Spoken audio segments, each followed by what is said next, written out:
안녕하세요. 진연신 집사입니다. 이번에 성숙반을 수료하게 되는 진연신 집사입니다. 저는 부끄럽습니다. 이 자리에 서서 간증한다는 그 자체만으로도 정말 부끄럽기 한이 없는 사람인데요. 이번에 그리스도인 성숙반 간증문을 할 수 있게 돼서 너무나 감사드립니다. 성숙반을 시작할 때 많은 망설임이 있었습니다. 친정어머니께서 병원에 계셔서 24시간 간병을 해야 했기 때문입니다. 공부는 하고 싶었지만 현실은 그렇지 못했습니다. 고민하고 있을 때 조영옥 권사님께서 이번에 미루면 다음에 또 미루게 된다고 용기를 주셨습니다. 미루지 말고 다시 시작하라고 용기를 주셨습니다. 그래서 일단 시작하자 하는 마음으로 공부를 하다가 중단하더라도 일단 시작부터 해보자 이렇게 마음 먹었습니다. 그런데 너무 감사한 일이 생겼습니다. 갑자기 우리 어머님하고 똑같은 병균의 환자가 엄마 병실로 오셨습니다. 그래서 보호자 한 사람이 두 분을 같이 봐주면 되었습니다. 그분 보호자가 두 분을 간호하면 제가 시간을 뺄 수 있었고, 제가 간호하면 그분이 시간을 편히 쓸 수 있었습니다. 모든 것이 하나님의 은혜였습니다. 공부를 하려는 간절한 마음을 하나님께서 아시고 상황과 환경을 조절해 주시는 것을 보고 너무너무 감사하지 않을 수가 없었습니다. 막상 공부를 해보니 저는 그동안 기초도 없이 교회만 다녔던 것 같습니다.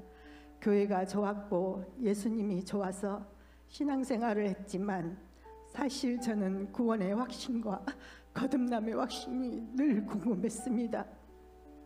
내가 구원을 받은 것은 머리로 알겠는데 언제 구원을 받았는지, 어떻게 거듭났는지 항상 미궁 속에 담아놓고 그냥 예수님이 좋아서 교회만 다녔던 것 같습니다. 그런데 이번 성숙반 공부가 저를 그 어려움에서 꺼내주었습니다. 성숙반 공부를 시작한 첫날, 첫과 창조부터 13가 온전한 현금에 이르기까지 매주 얼마나 큰 은혜를 받았는지 모릅니다. 무엇보다 제 십과 믿음이란 무엇인가는 제가 잊을 수 없는 공부였습니다. 요한복음 1장 12절, 영접하는 자 곧 그 이름을 믿는 자에게는 하나님의 자녀가 되는 권세를 주셨으니, 사도행전 4장 12절, 다른 이로서는 구원을 받을 수 없나니 천하 사람 중에 구원을 받을 만한 사람 이름을 우리에게 주신 일이 없음이 하였더라. 저는 십가를 공부하면서 이 말씀이 얼마나 사실로 다가왔고 그래서 얼마나 눈물이 흘렀는지 모릅니다.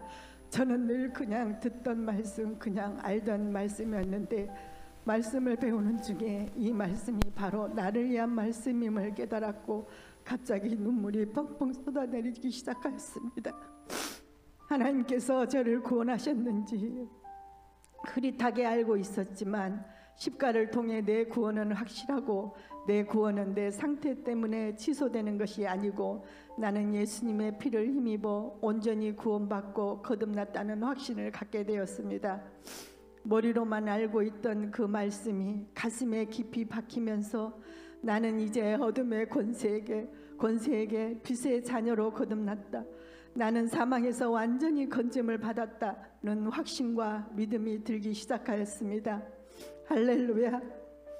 또 내가 하나님을 선택해서 교회를 다닌 것이 아니라 하나님께서 태초에서부터 나를 선택하셔서 지금까지 내가 이렇게 살고 있다는 말씀에 저는 눈물을 주체할 수가 없었습니다. 그동안 저는 제가 교회를 선택해서 예수님을 믿는 줄 알았습니다. 그런데 그가 아니었습니다. 신실하신 하나님이 나를 지금까지 붙들고 계셨습니다. 자이든 타이든 성숙반을 공부하면서 입에서 절로 감사가 나옵니다. 성숙반 공부를 너무 잘했다고 생각합니다. 친정 어머님 핑계로 성숙반을 안 했더라면 여전히 구원의 확신도 거듭남의 확신도 없이 집사라는 직분으로 교회만 다녔을 것입니다. 성숙반은 시작부터 마지막까지 감사와 은혜가 충만했습니다. 감상문을 쓰면서 이 자리를 빌려 명경원 목사님께 감사드립니다. 차분하게 잘 가르쳐 주셨습니다. 감사합니다. 우리 hin들교회 성도님들께서도 저처럼 구원의 확신이 없고 거듭남의 확신이 없으신 분들은 꼭 성숙반에 입학하셔서 은혜를 누렸으면 좋겠습니다. 그래서 어떤 이단이나 사이비가 유혹을 하더라도 믿음에 굳게 서서 세상 골리앗과 싸워 승리하는 삶이 되셨으면 참 좋겠습니다. 감상문을 마치며 하나님께 영광을 올려드립니다. 감사합니다.